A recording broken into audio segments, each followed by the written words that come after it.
तो आज हम लोग क्या पढ़ने वाले हैं, क्लास 10th का साइंस, जिसमें इसके पहले हम लोग क्या पढ़ रहे थे, फिजिक्स से स्टार्ट किए थे। तो आज हम लोग स्टार्ट करेंगे केमिस्ट्री का भाग, यानी जो रसायन विज्ञान का जो भाग होते हैं उसमें हम पहला चैप्टर स्टार्ट कर रहे हैं, जो कि चैप्टर का नेम क्या है आपका, रासायनिक अभिक्रिया एवं समीकरण, केमिकल रिएक्शन एंड इक्वेशन। इसके बारे में हम लोग पढ़ेंगे कि आखिर ये सब होता क्या है। जिसमें सबसे पहला टॉपिक है इसमें भौतिक परिवर्तन। भौतिक परिवर्तन होता क्या है और भौतिक से मीनिंग क्या है कि जो भी हमारा बाहरी दुनिया होती है, जो भी हम बाहर की वस्तुओं को देखते हैं, कोई भी वस्तु यदि उससे बाहरी बनावटी संरचना के बारे में नॉलेज होता है या देखते हैं, तो वो जो उसकी अवस्था होती है उसी को भौतिक अवस्था कहते हैं। तो यानी कि जब इसमें हम पढ़ते हैं भौतिक परिवर्तन, तो भौतिक परिवर्तन होता क्या है, यदि किसी भी वस्तु के भौतिक अवस्था में परिवर्तन किया जाए, जैसे उसके आकार में, जैसे उसके जो भी साइज है, यानी कि आकार है, आकृति है, उन सब में यदि हम परिवर्तन करें तो उस अवस्था को हम क्या कहते हैं, भौतिक अवस्था कहते हैं। जब उसमें परिवर्तन किया जाता है, चेंजेस किए जाते हैं, तो उस प्रकार के चेंजेस को कहते हैं भौतिक परिवर्तन। जैसे कि मान लेते हैं कोई भी हमारा बर्फ है, बर्फ का टुकड़ा यदि उसको हम पिघला कर यदि जल बना दें, तो ये जो है उसका भौतिक परिवर्तन है, क्योंकि उसका आकार चेंज कर दिया जाएगा। और भौतिक परिवर्तन में कभी भी उसके उस रासायनिक गुण कभी चेंज नहीं होते, यानी उसके संगठन में कोई बदलाव नहीं आता है। तो उस टाइप के परिवर्तन को हम क्या कहते हैं, भौतिक परिवर्तन कहते हैं। इसमें एग्जाम्पल के तौर पर लिख सकते हैं कि बर्फ का जल में बदलना,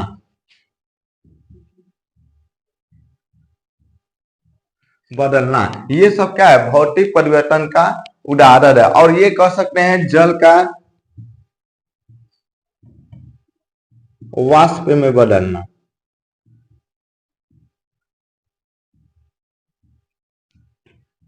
वाष्प में बदलना। तो यानी कि ये सब ऐसे परिवर्तन होते हैं जिनके हम कह सकते हैं उसका आकार चेंज कर दिया जाता है, लेकिन उसका भौतिक गुण परिवर्तन कर दिया जाता है, लेकिन उसमें जो भी उसके कर होते हैं, जो भी उसके पार्ट होते हैं, उनमें कोई संगठन में उसके कोई आंतरिक बनावटी संरचना में कोई परिवर्तन नहीं किया जाता है। तो इस टाइप के परिवर्तन को कहते हैं भौतिक परिवर्तन। नेक्स्ट हमारा है रासायनिक परिवर्तन।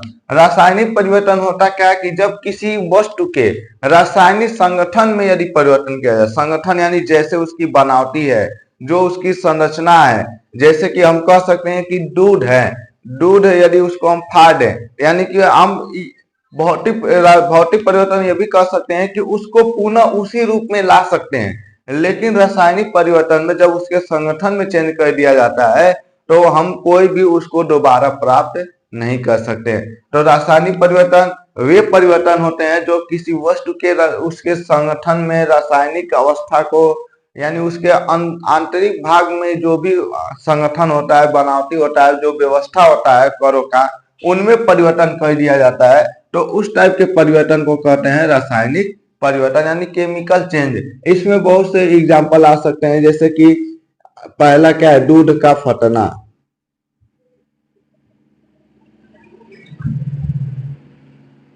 जैसे दूध का फटना। और हम ये कह सकते हैं कि जैसे लकड़ी जलना, यानी लकड़ी का जलना,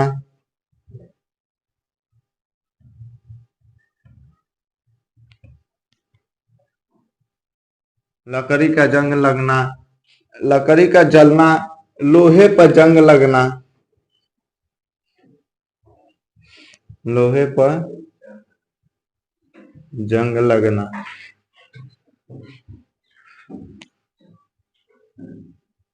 ये सब क्या है, रासायनिक परिवर्तन के उदाहरण है। रासायनिक परिवर्तन में जो हम कोई भी वस्तु यदि हमारा परिवर्तन हो जाता है तो दोबारा उसको हम उस रूप में प्राप्त नहीं कर सकते। लेकिन भौतिक परिवर्तन में यदि परिवर्तन हो जाने के बाद भी यदि हम चाहें कि उसको प्रारंभिक अवस्था में प्राप्त कर लें तो ऐसा हो जाता है। तो आपको दो चीज देखने को यहाँ पर है, एक रासायनिक परिवर्तन है, भौतिक परिवर्तन। दोनों में यही परिवर्तन है कि भौतिक परिवर्तन को दोबारा हम प्राप्त कर सकते हैं, जबकि रासायनिक परिवर्तन को दोबारा प्राप्त नहीं कर सकते हैं। रासायनिक परिवर्तन में उसके संगठन का परिवर्तन किया जाता है, यानी जो भी उसके रासायनिक संगठन होते हैं, बनावटी संरचना होती है, जो व्यवस्था होती है, उन सबके उनमें परिवर्तन किया जाता है। जबकि भौतिक परिवर्तन में बस भौतिक अवस्था का परिवर्तन किया जाता है। उसका लंबाई हो गया, क्षेत्रफल हो गया, आकार हो गया, ये सब क्या है, उसका भौतिक परिवर्तन है।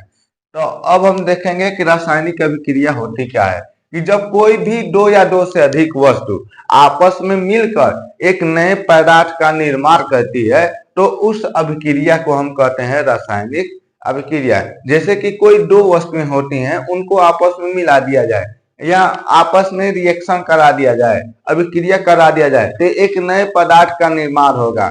तो उस टाइप के जो नया पदार्थ होगा, वो जो भी परिवर्तन अभिक्रिया के द्वारा होगा, उस अभिक्रिया को कहते हैं रासायनिक अभिक्रिया। क्योंकि रासायनिक अभिक्रिया उसके संगठन में, गुण में, सब में परिवर्तन हो जाएगा, तो वही हमारा क्या है, रासायनिक अभिक्रिया है। तो रासायनिक अभिक्रिया किसे कहते हैं, कोई भी दो या दो से अधिक पदार्थ आपस में मिलकर किसी नए पदार्थ का निर्माण करता है, तो वो जो आपका अभिक्रिया होता है, उस अभिक्रिया को कहते हैं रासायनिक अभिक्रिया। जैसे मैग्नीशियम एक होता है, मैग्नीशियम को वायु में जला देते हैं तो मैग्नीशियम ऑक्साइड बन जाता है। जैसे कि मैग्नीशियम का सूत्र क्या आता है, Mg। अब प्लस इसको हम क्या करें, इसको हम वायु के उपस्थिति में हम दहन कर दें, यानी जला दें, तो ये जलाने के बाद ये क्या आ जाएगा, आपका MgO आ जाएगा। और आपको अभी इसके आगे वाले में किसी वीडियो में बताया जाएगा कि कोई भी समीकरण को कैसे बैलेंस किया जाता है। तो अभी के लिए हम यहाँ पर 2 लगा देते हैं और यहाँ पर 2। अभी हमारा जो समीकरण ये बैलेंस है, यानी इसको कैसे बैलेंस किया जाता है, ये सब आपको अभी इसी मतलब चैप्टर में बताया गया है आगे के पार्ट में। तो आप ये जानिए कि रासायनिक अभिक्रिया होता क्या है। जब कोई दो या दो से अधिक पदार्थ, जैसे कि हम कह सकते हैं कि यहाँ पर एक क्या है, मैग्नीशियम है, मैग्नीशियम एक है, और एक क्या है आपका, ऑक्सीजन है, ऑक्सीजन। ये मैग्नीशियम और ऑक्सीजन आपस में रिएक्शन करके एक नए पदार्थ का निर्माण किए हैं, वो आपका क्या है, मैग्नीशियम ऑक्साइड। इसको हम बोलेंगे मैग्नीशियम ऑक्साइड, मैग्नीशियम ऑक्साइड। तो जो आपका दो या दो से अधिक पदार्थ है, ये आपस में रिएक्शन करके, अभिक्रिया करके एक नए पदार्थ का निर्माण करता है, तो इस अभिक्रिया को हम कहते हैं रासायनिक अभिक्रिया। रासायनिक अभिक्रिया में आपको ये बात ध्यान देना है कि इसमें सबसे पहला कि कोई भी रासायनिक अभिक्रिया में जो भी पदार्थ आपस में भाग लेते हैं, यानी कि हम कह सकते हैं कि एक पदार्थ और ये दो पदार्थ आपस में मिल रहे हैं, तो जो अभिक्रिया में भाग लेने वाले पदार्थ होते हैं उनको बोलते हैं हम अभिकारक। यानी अभिक्रिया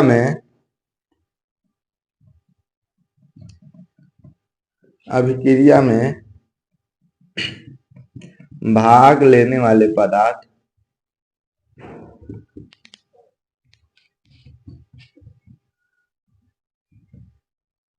अभिकारक कहलाते हैं।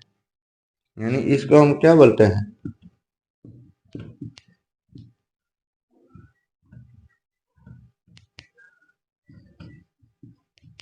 अभिकारक, या इसी को क्रियाकारक भी कभी कभी बोला जाता है, क्रियाकारक। और जो नए पदार्थ का निर्माण होता है, इसमें दूसरा पॉइंट ये है कि जो नए पदार्थ का निर्माण होता है उसको हम उत्पाद बोलते हैं।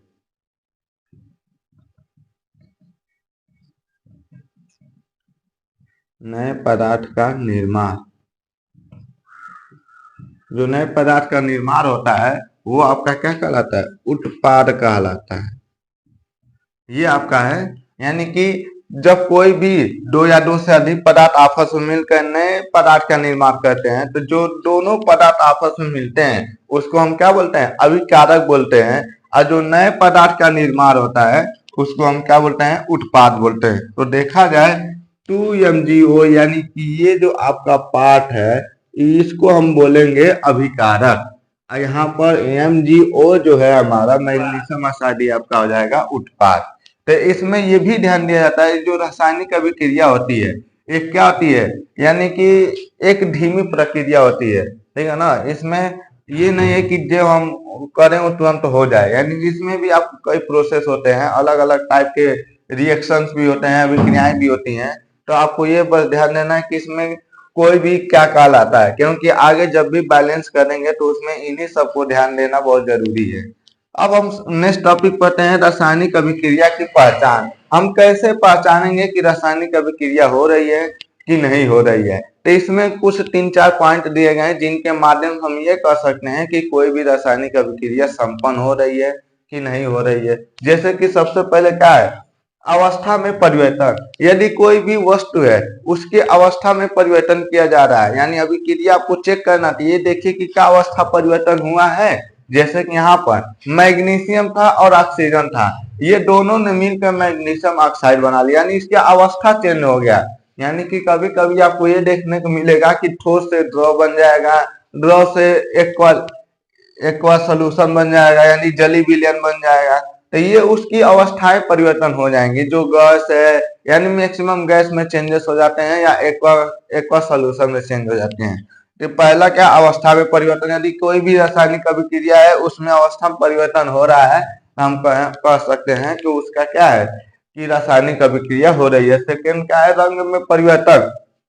यदि इसमें कोई भी अभिकारक है, अभिकारक यानी जो भाग ले रहे हैं अभिक्रिया में, उनका यदि रंग में परिवर्तन होता है, यानी जो उसका उत्पाद है उसमें मतलब अभिकारक का रंग कुछ और होगा और उत्पाद का रंग कुछ और हो जाएगा, तो यानी कि ये रंग में परिवर्तन हो रहा है, तो वहां भी हम कह सकते हैं कि रासायनिक अभिक्रिया हो रही है। और क्या है, गैस का निकलना, यानी कि मैक्सिमम ऐसे रिएक्शंस होते हैं जिसमें अभिक्रिया होती है तो गैस निकलते हैं, यानी कि वो हम देखेंगे कि गैस भी निकलते हैं, यानी कि ये समझिए कि गैस भी निकलता है तो वो रासायनिक अभिक्रिया का ही पहचान है। उसका ताप में परिवर्तन, ताप यानी जो उसका नॉर्मल टेम्परेचर होता है किसी भी पदार्थ का, जब अभिक्रिया कराते हैं तो उसके ताप में मैक्सिमम वृद्धि ही हो जाती है, यानी लगभग वो बढ़ जाती है। तो वो यहाँ पर वो भी पहचान है कि रासायनिक अभिक्रिया में जो ताप परिवर्तन होता है, ये भी उसका पहचान है। अवक्षेप का निर्माण होना, अवक्षेप होता क्या है, जैसे कि कोई भी वस्तु है, यदि हम किसी चीज में हम उसका रिएक्शन करा रहे हैं तो जो उस बर्तन के, यानी जो उसके पात्र के नीचे तली में आकर कुछ बैठ जाता है, यानी वहां पर जाकर इकट्ठा हो जाता है, तो वही उसको क्या कहते हैं, अवक्षेप कहते हैं। जैसे रिएक्शन करा रहे हैं, जैसे मान लेते हैं कि कोई बालू है और पानी है, वो उसमें रिएक्शन तो नहीं होगा, लेकिन बालू और पानी है तो उसमें यदि डाल देते धीरे धीरे बालू जाके एक किनारे बैठ जाएगा, तो वो हम कह सकते हैं कि वही क्या अवक्षेप का रूप ले लेता है, यानी कि साइड में जाकर इकट्ठा हो जाता है। तो ये हम समझ चुके हैं कि जो रासायनिक अभिक्रिया उसको पहचानते कहते हैं। तो 3-4 पॉइंट हैं जिनके माध्यम हम ये कह सकते हैं कि कोई भी रासायनिक अभिक्रिया हो रही है कि नहीं। अब आपका नेक्स्ट टॉपिक क्या है, रासायनिक समीकरण। अभी हम लोग पढ़े हैं रासायनिक अभिक्रिया।